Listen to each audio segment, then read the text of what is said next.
नमस्कार दर्शकों, मैं एस्ट्रो अल्पेश जोशी मेरे YouTube चैनल पे आपका हार्दिक स्वागत करता हूं, अभिवादन करता हूं। आज के इस एपिसोड में हम चर्चा करेंगे कि शकुन और अपशकुन क्या होता है। जीवन में लोग शुभ कार्य करते समय शकुन और अपशकुन का बहुत ध्यान रखते हैं। तो आइए जानते हैं कि शकुन और अपशकुन क्या होता है। शकुन अपशकुन की मान्यता क्यों? प्राचीन काल से ही भारत में शकुन द्वारा शुभाशुभ विचार करके यात्रा या तो किसी नवीन कार्य के आरंभ करने की परंपरा रही है। प्रकृति से प्राप्त संकेत ही शकुन का आधार है। अच्छी या तो बुरी किसी भी महत्वपूर्ण घटना से पूर्व प्रकृति में कुछ विकार उत्पन्न होते हैं। हमारे ऋषि मुनियों ने इन प्राकृतिक विकारों का अपने अनुभव के आधार पर शुभाशुभ वर्गों में वर्गीकरण किया और वास्तव में शकुन स्वयं न तो शुभ है ना तो अशुभ। ये केवल इष्ट या तो अनिष्ट स्थिति का सूचक है। किसी महत्वपूर्ण कार्य को आरंभ करते समय या तो उसके लिए यात्रा पर जाते समय शकुन पर विचार किया जाता है। शुभ शकुन होने पर कार्य सिद्धि तथा अशुभ शकुन होने पर कार्य की हानि का संकेत मिलता है। प्राचीन राजा महाराजा भी अपने दरबार में विद्वान शकुनी को महत्वपूर्ण स्थान देते थे तथा प्रत्येक कार्य से पूर्व उसका परामर्श लेते थे। पुराणों में शकुन विचार, वेदों, स्मृतियों, पुराणादिक धर्मशास्त्रों एवं फलित ज्योतिष शास्त्रों तथा धर्म सिंधु में शुभ अशुभ शकुनों के विषय में विस्तार से जानकारी दी गई है। शकुन हेतु तुलसीकृत रामाज्ञा प्रश्न एवं रामसला का भी प्रसिद्ध है। शकुन के संबंध में प्रसिद्ध ग्रंथ वसंतराज शकुन का कथन है।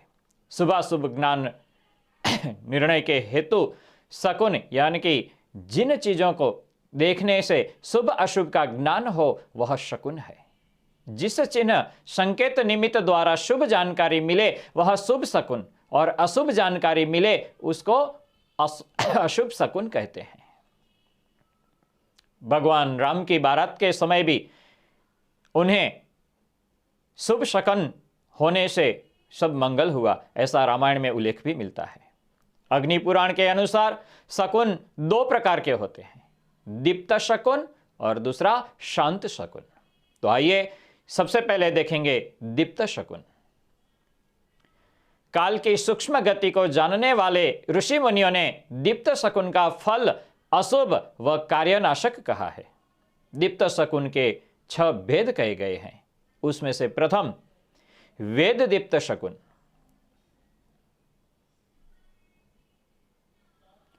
उसमें प्रथम वेला दीप्त शकुन। शकुन का विचार करते समय दिन में विचरने वाले प्राणी रात्रि को तथा रात्रि चरण करने वाले दिन में शकुन कारक हो तो वेलादीप्त शकुन कहा जाता है। शकुनकालीन लग्न या तो नक्षत्र पाप ग्रह से पीड़ित हो तो भी वेलादीप्त शकुन होता है। दूसरा प्रकार दिग्दीप्त शकुन। सूर्य जिस दिशा में स्थित हो उसे ज्वलिता, जिस दिशा में आए हो उसे गुमिता तथा जिस दिशा में जाने वाले हो उसे अंगारिणी कहते हैं। ये तीनों दिशाएं दीप्त कही गई है। दीप्त दिशा में होने वाले शकुन को दिग्दीप्त कहा गया है, जिसका फल अशुभ व कार्यनाशक होता है। तीसरा प्रकार देशदीप्त। देशदीप्त शकुन जंगली पशु पक्षी का गांव या तो शहर के अंदर तथा शहर के पालतू पशु पक्षियों को जंगल में जाना, ये देशदीप्त शकुन कहते हैं। यह शकुन अशुभ स्थान पर दिखाई देने वाली दिशा और अशुभ फल देने वाले होते हैं। चौथा क्रियादीप्त शकुन। कोई पुरुष या स्त्री या पशु पक्षी अपने स्वभाव के विरुद्ध आचरण करता हुआ दिखाई दे तो क्रियादीप्त शकुन कहलाता है। यह भी अशुभ माना गया है। पांचवा प्रकार रतिदीप्त शकुन। फटी हुई आवाज, आक्रोश वाली आवाज, रोने की आवाज अगर सुनाई दे तो यह अशुभ शकुन माना जाता है। छठा प्रकार जाति दीप्त शकुन। मांसाहारी प्राणियों का दर्शन, जाति दीप्त शकुन कहलाता है, जिसका फल कार्य की असफलता का सूचक होता है। अब दूसरा शांत शकुन कहा जाता है। उपरोक्त सभी दीप्त शकुनों से विपरीत शकुनों को सभी शकुन शांत शकुन कहलाते हैं, जिसका दर्शन या श्रवण कार्य से सफलता का संकेत मिलता है।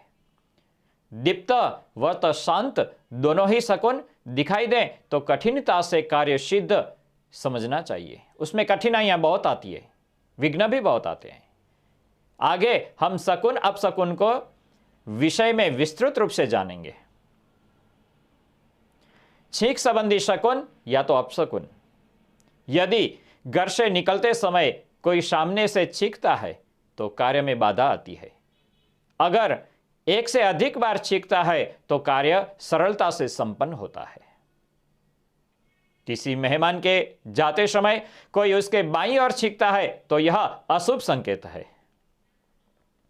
कोई वस्तु क्रय करते समय यदि छींक आ जाए तो खरीदी गई वस्तु से लाभ होता है।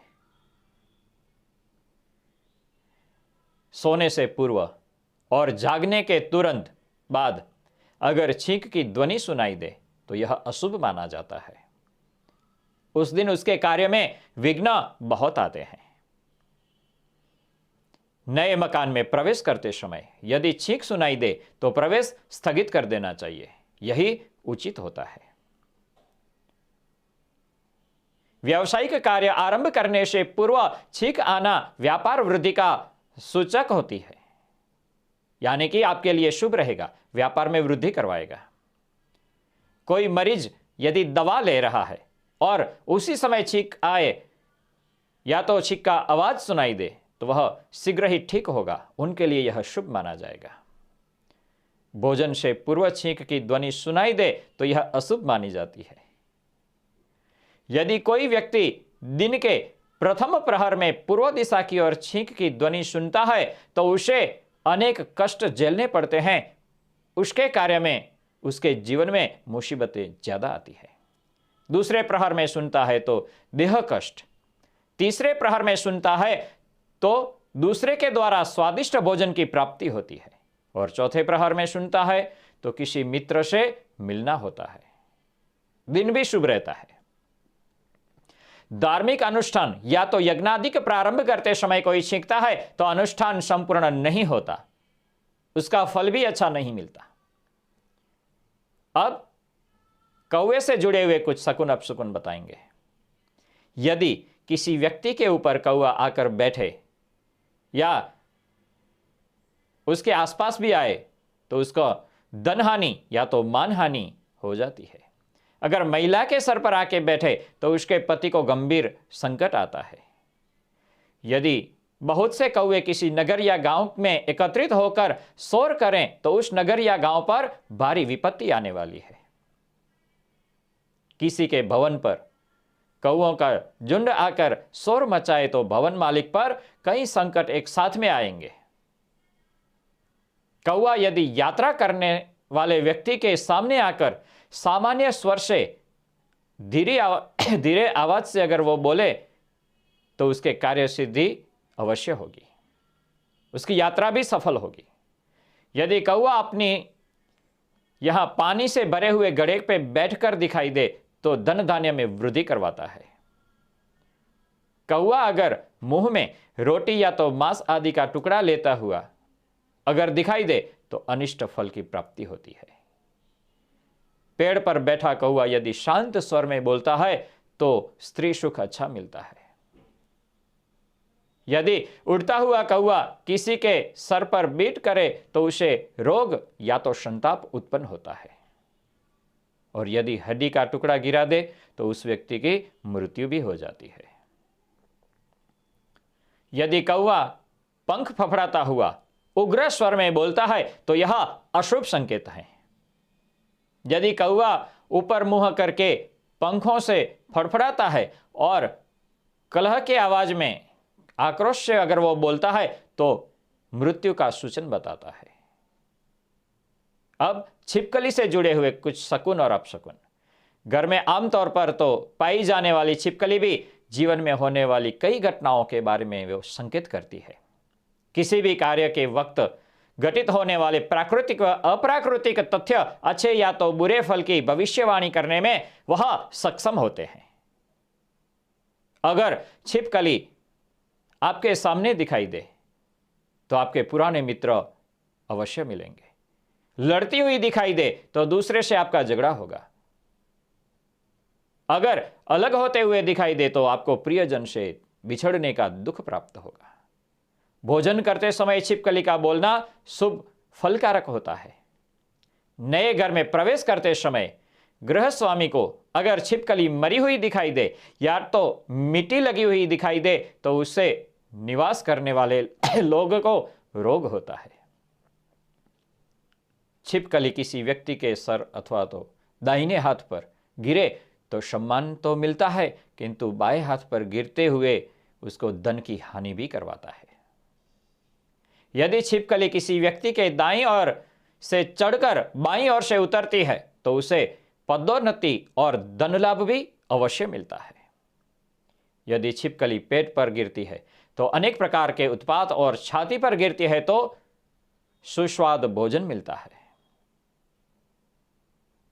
अगर छिपकली घुटने पर गिरकर आती है तो सुख प्राप्ति की सूचना देती है। स्त्री की बाईं बाह पर छिपकली गिरे तो सौभाग्य में वृद्धि होती है और दाईं बाह पे अगर गिरे तो सौभाग्य में हानि होती है। यदि किसी के दाहिने गाल पर छिपकली गिरे तो उसे भोग विलास की प्राप्ति होती है और बाएं गाल के ऊपर गिरे तो स्वास्थ्य में विकार उत्पन्न होता है। यदि छिपकली नाभि पर गिरे तो पुत्र रत्न की प्राप्ति होती है और पीठ के ऊपर अगर गिरे तो उसे रोग से संभालने की जरूरत रहती है। अब वर्षा संबंधी शकुन और अपशकुन। मेदिनीय ज्योतिष में भी शकुन अपना विशेष महत्व रखते हैं। वर्षा होगी या नहीं होगी, कम होगी या अधिक होगी, इस प्रकार की भविष्यवाणी भी शकुनों के आधार पर की जाती है। कुछ उदाहरण निम्न हैं। यदि आसमान बादलों से घिरा हो, वह या तो पालतू कुत्ता घर में बाहर न जाए तो वर्षा का सूचक है। यदि आसमान में चील 400 फुट की ऊंचाई पर उड़ रही है तो वर्षा होने की संभावना है। यदि मकड़ी घर के बाहर जाला बनाए तो वर्षा ऋतु जाने का सूचक है। मेढकों की ट्रहर ट्रहर अगर वर्षा का संकेत देती है। मोर का नृत्य यह भी वर्षा का एक सूचक देती है। अब कुत्ते के द्वारा शुभाशुभ शकुन, विचार और उसके नियम। कुत्ता आज के जमाने में तो प्रत्येक घर में मिलता है और सभी को पता है कि कुत्ता अतीन्द्रिय जागृत होता है।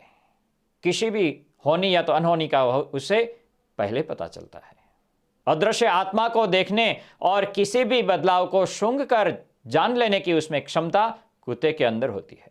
कुत्ते को दरवेश का दर्जा दिया गया है। समय असमय को बताने में कुत्ता अपनी भाषा में इंसान को बताने की कोशिश करता है और जो कुत्ते की भाषा को समझते हैं वह अनहोनियों से भी बचे रहते हैं, और जो मूर्ख होते हैं और अपने को जबरदस्ती हानि की तरफ ले जाना चाहते हैं वे उसकी भाषा को बकवास कहते हैं और टाल भी देते हैं। यदि कुत्ता किसी कपड़े को लाकर सामने खड़ा हो तो समझना चाहिए कि कार्य सफल है। यदि कुत्ता कार्य शुरू करने वाले के पैर चाटे, कान फड़फड़ाए या तो काटने के दौड़े तो समझना चाहिए कि सामने काफी बाधाएं आ रही है। यदि कुत्ता यात्रा के समय या काम शुरू करने के समय अपने शरीर को खुजलाना चालू कर दे तो जान लेना चाहिए कि वह कार्य करने या तो यात्रा पर जाने के समय वह मना करता है। यह कार्य यात्रा नहीं करनी चाहिए। यदि कुत्ता किसी कार्य को शुरू करते वक्त या यात्रा पर जाते वक्त चारों पैर ऊपर की तरफ करे और सो जाए तो भी कार्य या यात्रा पूर्ण नहीं होती, तो नहीं करना चाहिए। यदि गली मोहल्ले के आवारा कुत्ते भी किसी भी समय पर ऊपर की तरफ मुंह करके रोना चालू करे तो समझना चाहिए कि उस गली या मोहल्ले में प्रमुख व्यक्ति पर कोई मुसीबत आने वाली है। यात्रा करने के साथ या काम करने के साथ कुत्ते आपस में लड़ पड़े तो भी काम या तो यात्रा में विघ्न पैदा होते हैं। कुत्ते के कान फड़फड़ाने का समय सभी कामों के लिए त्यागने के बराबर है। कुत्ता अगर बेचैन होकर इधर उधर भागना चालू करे तो समझना चाहिए कोई आकस्मिक मुसीबत आने वाली है। किसी बात को सोचने के पहले या धन खर्च करते वक्त अगर कुत्ता अपनी पूंछ को फड़फड़ाने लगे तो मान लेना चाहिए कि आपने अपने भविष्य के लिए नहीं सोचा। कोई खर्च करने के बाद पछतावा पड़ता है। कुत्ता अगर सुबह में गार्डन के अंदर घास खा रहा हो तो समझ लेना चाहिए कि गर्मी के अंदर जो खाना बना है उसमें कुछ इन्फेक्शन या तो खराब है, जहर जैसा है। कुत्ता अगर जूता लेकर भाग रहा हो तो समझना चाहिए कि वह बाहर जाने से रोक रहा है। लड़की अगर ससुराल जाती हो उस वक्त अगर कुत्ता रोना चालू कर दे तो उसे उस वक्त ससुराल नहीं जाना चाहिए। अगर जाए तो उसके ऊपर संकट आता है। कुत्ता अगर मालिक के पैर के पास जाकर सोना चालू कर दे तो समझना चाहिए कि घर में किसी सदस्य के आने का संकेत है। कुत्ता अगर अपने खुद के पैरों चाटना चालू करे तो यात्राओं की शुरुआत समझनी चाहिए। कुत्ता अगर एकांत में बैठना चालू कर दे और बुलाने से आने में आनाकानी अगर करे, बुलाने के वक्त अगर ना आए तो समझना चाहिए कि घर में किसी सदस्य को लंबी बीमारी में जाने का संकेत बता रहा है। कुत्ता अगर पूंछ नीचे डालकर मुख्य दरवाजे के पास कुछ खोजने का प्रयत्न कर रहा हो तो समझना चाहिए कि कोई कर्जा मांगने वाला आ रहा है। कुत्ता अगर भोजन करते वक्त बार बार बाहर और अंदर भागता रहता है तो समझना चाहिए कि भोजन और कोई करने के लिए आ रहा है। आपके घर कोई आने वाला है। कुछ अन्य शुभ शकुन की विस्तृत व्याख्या। ब्राह्मण, घोड़ा, हाथी, न्योला, बाज, मोर, दूध, दही, फल, फूल, कमल, वेदअग्नि, अन्न, सिंहासन, जल से भरा कलश, बंधा हुआ एक पशु, न्योला, मछली, अग्नि, छाता,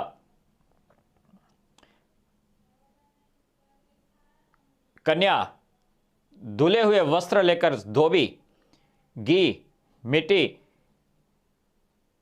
यह ऐसी वस्तुएं अगर आपको सामने मिलती है तो अपना प्रिय मित्र सामने मिलता है, या तो गौ माता बछड़े के साथ अगर आपको मिलती है,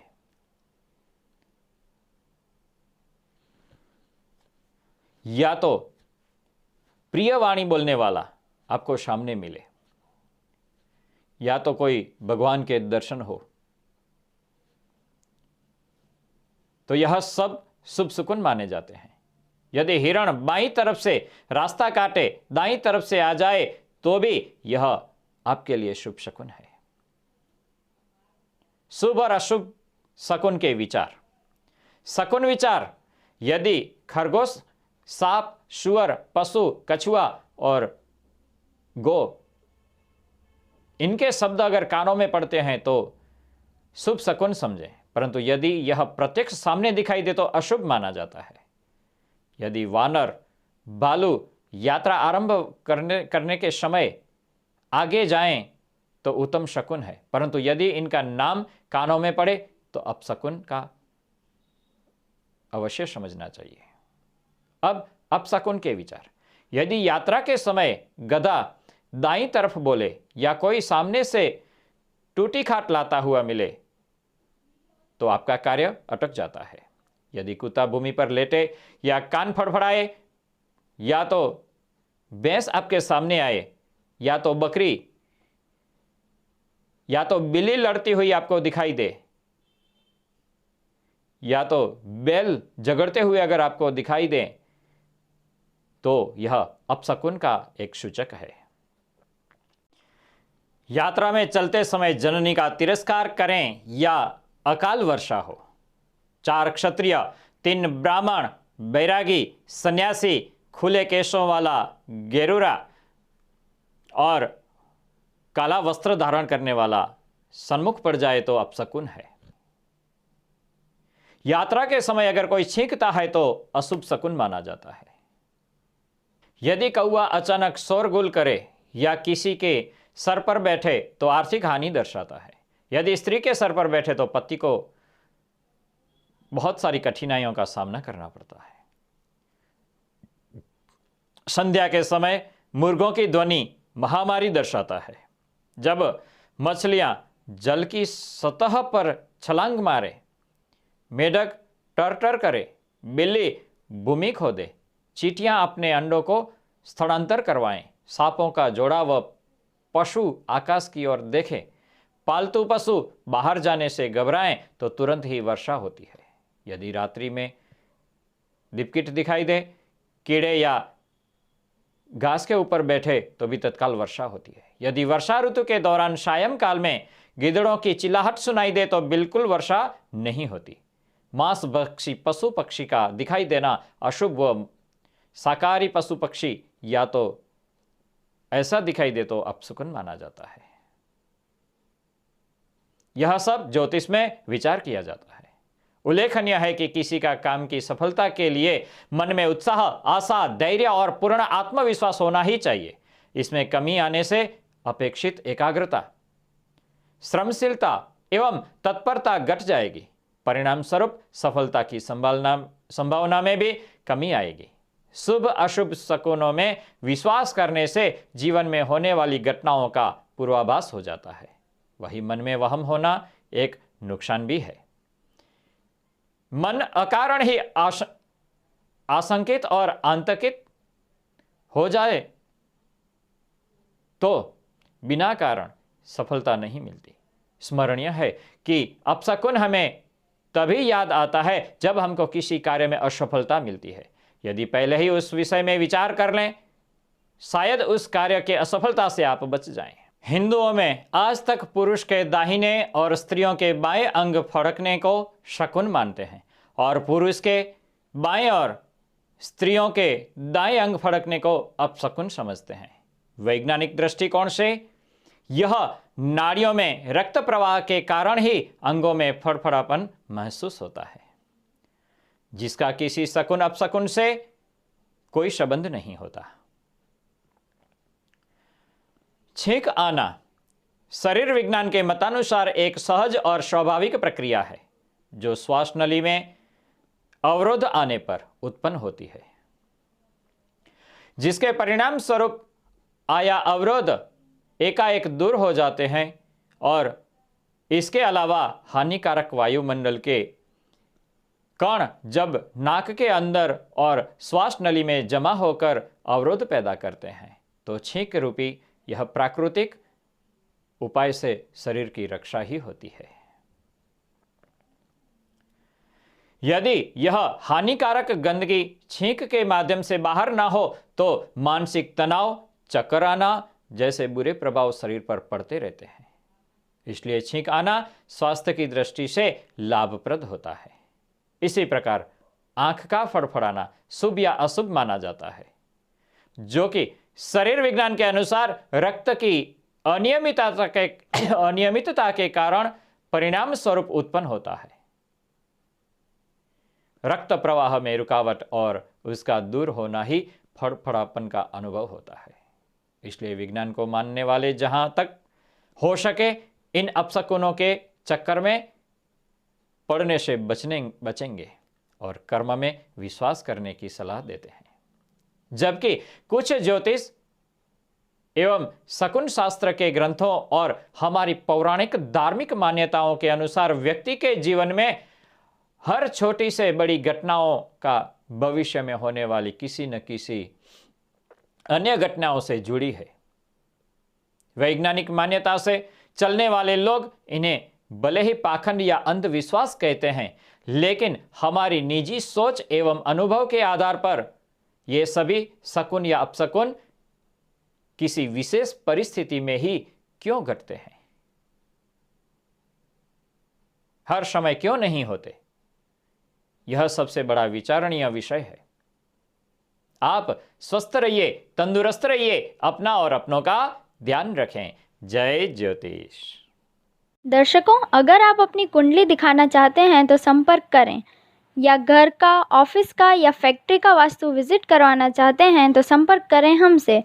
या आप पूजा पाठ करवाना चाहते हैं तो हमसे निम्न पते पर संपर्क करें।